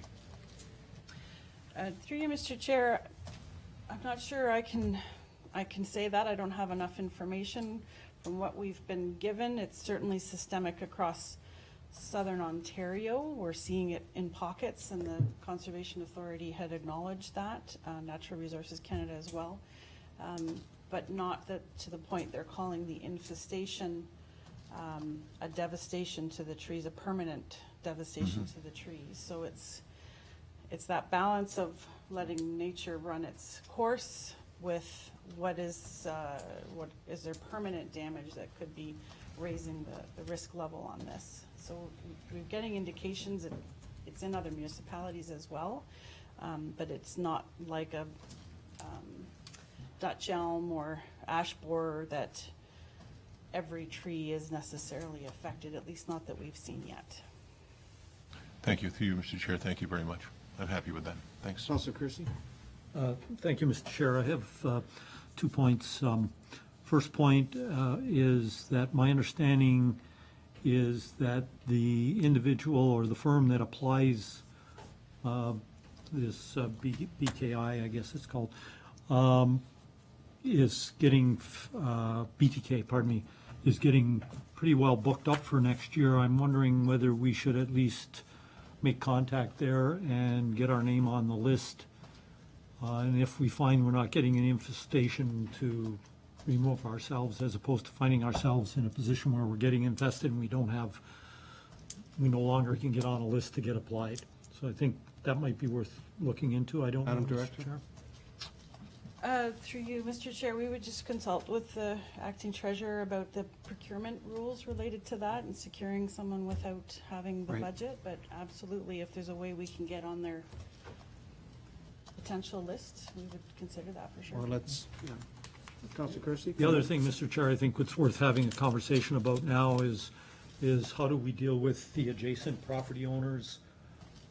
Whether we should give consideration to including them in a spray programming and charging them on a pro rata basis based on square footage or whatever methodology we use, or are we going to take a position that the homeowner is up on left to their own devices?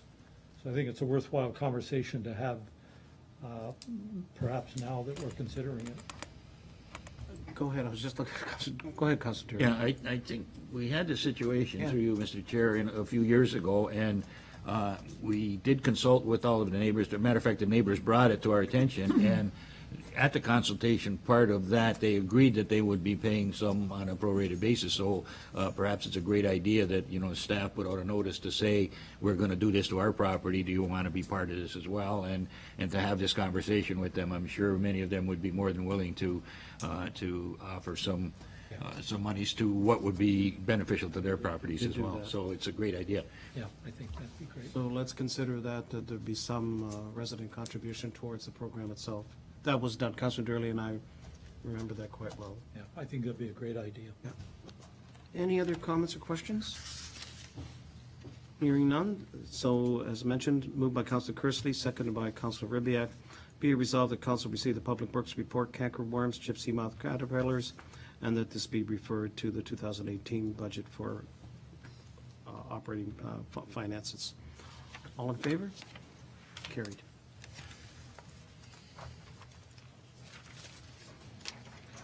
All right, the next one, moved by Councilor Kersey, seconded by Councilor Durley, and it's regarding the levying bylaw for municipal drain maintenance and repair.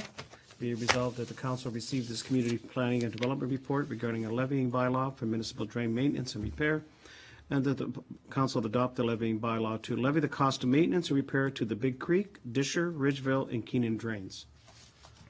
Comments, questions? Councilor Kersey. Thank you, Mr. Chair. Very quick question regarding the Disher drain, very low amount, $734.50. We've had a policy in the past, anything under $10 isn't levied per individual. I think that was the trigger point.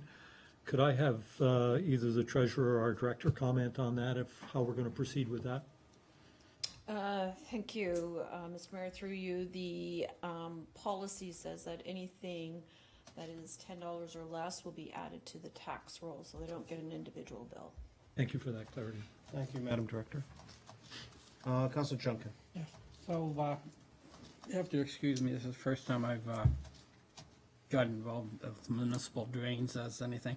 But I thought that when a municipal drain was engineered, the engineer assigned a cost to each individual landowner, as Mr. Cruz just said, less 10. So the bylaw then is to what then? I mean, everybody already knows that what percent that they're paying, and so the bylaw, what does the bylaw do then? Madam Director. Mr. Mayor, through you. So this, you're quite right. The engineer's report has what's referred to as an assessment schedule. And within that assessment schedule, there's an identification of, on a pro rata basis, what everyone's, cost would be. This is maintenance costs, so they pay those costs based on their assessment schedule rate. And this bylaw is just giving us authorization to do the billing. So the Drainage Act allows council to pass this levying bylaw, and so that's what we're doing. This is for work that was done in 2015 and 2016. The work is completed, and it should be billed out to the benefiting property owners. Okay. Another question, if I may? By all means. Mr. Chair. So this Keenan drain, if I'm correct, that was the, lack of a better word, let's say a kind of a debacle formed on that. I believe it must be either 2014 or 2015. We had done a lot of work. Some people had been assessed what they thought was unfair amounts. Some people paid, other people hadn't paid. Is this part of that problem or not? In this situation, not the Keenan drain. I think what you're referring to was the Swayze drain, and we still need to deal with that. But these are the 4 drains that we want to clean up because there was work that was done. Okay. And then we still need to address the Swayze drain. Okay, very good. Thank you. Thank you, Madam Director. Anybody else? Councilor Kersey. Thank you, Mr. Chair. Just a very brief question. I'm assuming that the assessment schedules have all been re-examined and are fully aligned with the way the lands currently are. So where there's been division and all of that, they've been rejigged. So the drainage superintendent has gone through that. We haven't technically revised or updated the assessment schedule because that's a very expensive undertaking.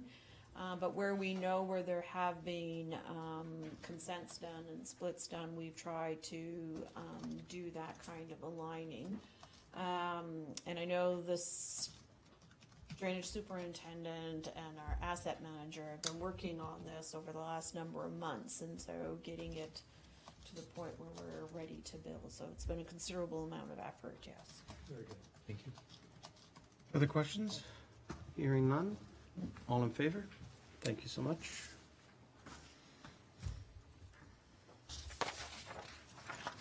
Thank you.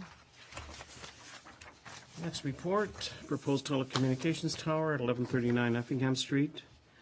Moved by Councillor Kersey, seconded by Councillor Ribbiak. Be it resolved, the council received this information from Community Planning Development Department as it pertains to the telecommunications tower location proposed at 1139 Effingham Street, and a copy of this report be provided to Industry Canada as concurrence with the location, siting, design of the proposed telecommunications tower at 1139 Effingham Street, and a copy of this report be provided to the proponent, Glary Group Limited.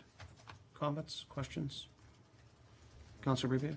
Thank you, Mr. Chair. Only about process, because of course we have nothing to say about where it goes or what it does. That's a federal issue. But I know, that, of course, that because a public meeting is required of the proponent in this case, and they do it here within the municipality, I'm just wondering, and perhaps staff can tell us, whether the federal government ever sends any representation here to hear the comments, or is it only us that get left with all of this? Madam Director, thank you, Councillor.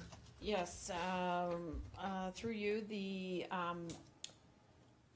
any of the times that I've attended public meetings dealing with telecommunications towers, whether they're here or in other municipalities, Industry Canada has not been in attendance. That being said, representatives from the proponent are here, and they have very strict protocols that they have to adhere to in order to satisfy Industry Canada, and that includes, documenting the comments, addressing the comments, and any written comments that they receive, they have to provide, written response back, and all of that forms the package that goes to Industry Canada for their review. Thank you for that, Mr. Chair. My only concern is, of course, that since the public meeting occurs in our chambers and our staff is there and so is the proponent, any of our residents who come to that can probably leave with the impression that somehow we have something to do with it. And frankly, I have difficulty with that, but I'll leave it there and move on. It was just a question. Councillor Durley. Just a point of clarification, Mr. Chair. It's not truly a public meeting. It's an open house or information session, isn't that? We do advertise it as a public information meeting, so it's not a public meeting in front of council. Right. So there's no, procedure that way. But what we do, what our protocol does, says with respect to telecommunications tower, is that the next council meeting, following the public information meeting, we bring a report to you for your information and your input. Okay, so it's, in fact, we don't sit down as a true public meeting, it's a public information. Public gathering. information. Okay, thank you. Yes, that Thank you, clarification. Councillor Durley. Thank you. Anybody else? Hearing anything further? All in favor? Okay, passed. Carried. And our final staff report, 11.24. B, it's a recommendation report for zoning bylaw amendment application 1611 and 1613 Lookout Street, AM 0617. Be it resolved, the council received the community planning and development report for information as it pertains to zoning bylaw amendment application AM 0617 for 1611 and 1613 Lookout Street, and the council direct planning staff to prepare the bylaw to amend the zoning on the lands on the east side of Lookout Street, known municipally as 1611, 1613 Lookout Street, from residential R1, R1 to 11 zone, and agricultural A zone to residential R1 zone, and to permit an accessory building without a main building on the most northern proposed lot at 1613 Lookout Street, and the council approve the zoning bylaw amendment. Comments or questions? Good with that? All in favor? Carried. Thank you. There's no unfinished business, no new business, and we'll move on now to bylaws. First bylaw is being a bylaw to levy the actual cost of maintenance repair to the Big Creek Drain, District Drain, Ridgeville Drain, and the Keenan Drain on the assessed lands. And that the mayor bylaw 2, being a bylaw to provide classification, retention, and destruction of the records of the Corporation of the Town of Pelham to repeal bylaw 2297, 2001, being a bylaw to provide periods of retention to provide for destruction of receipts, vouchers, instruments, rolls, and other documents and records and papers. Number 3, being a bylaw to provide for the closing and stopping up of the part of the road allowance between lots 19 and 20, concession 10, from approximately 217 feet north of 217 feet north of Foss Road, and extending northerly approximately 605 feet, being Part 2 on Reference Plan 593-14777, and to authorize the conveyance thereof, and to repeal and replace the bylaw 3379, 2013. That these bylaws be given due consideration and now be read a first, second, and third time, and do pass the same. Any comments or questions? Hearing none, that the... You have a question? Oh, Councillor Kersey? Councillor Kersey, go ahead. Sorry. Thank you, Mr. Chair. I just have a question about the Willowbrook stopping up of the road allowance between 19 and 20. Was this a property that was declared surplus by us and subsequently sold, or was it applied for by Willowbrook and we determined that we would stop it up and it would become part of his property? Madam Clerk can answer that. Oh. Through you, Mr. Chair, this was declared surplus back in 2013. However, there was a change in ownership for one of the parties interested in purchasing the road allowance. So this is to make the correction to the new owner. That's the only change. It hadn't been conveyed yet because there was a delay in the process from 2013. It's just to change the ownership. All the processes were previously done. Perfect, thank you. You're welcome. All right, so as moved by Councillor King and seconded by Councillor Durley, that these bylaws being read a first, second, and third time do pass the same. Any further questions or comments? Hearing none, all in favor? Carried. There are no notices of motion. There's no matters for Committee of the Whole or Policy and Priorities Committee. There's no matters for rising out of Committee of the Whole or Policy. And there are no matters regarding in-camera items. At this point, I'd like to introduce, moved by Councillor King, seconded by Councillor Durley. Be it resolved, the following bylaw be read a first, second, third time and passed, being a bylaw number 3902, 2017, to identify, ratify, and confirm the proceedings of Council of the Town of Pelham at its regular meeting held on the 24th day of July 2017. Comments or questions? Hearing none, all in favor? Carried. This meeting is adjourned. Still haven't adjourned. Oh, pardon me. Too quick. Be it resolved, the regular meeting of Council, July 24th, 2017, be adjourned until the next regular scheduled meeting for August the 21st, 2017 at 6:30 p.m. It's moved by Councillor Kersey and seconded by Councillor Ribbiak. Comments or questions? Hearing none, this council is adjourned, and thank you for everybody for working with me. Thank you.